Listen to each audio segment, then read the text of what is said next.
जीजा का कहते हो मेरे छोटे भाई बोला ना जीजा राजा तो हाथ पकड़ के कहा के दे जान कैसे हो अरे चटक पटक मोरे ना संगी ओ फुफड़ संगी मर जान ओ बेचा वाला तो वैसे है कहते बाला छोड़ा जीजा भागे हो रहा ऐसे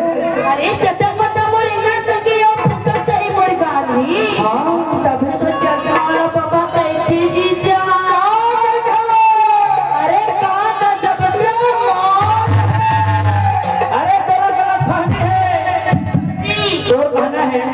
चटक मटक मोरन्ना गोरी गोरी गाल है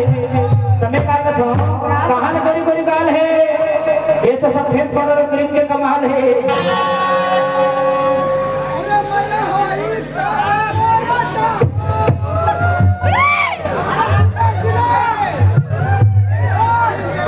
तोरे कपड़ा ये सब टुंडा मन के कपड़ा है तोरे तोरे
गोरे गोरे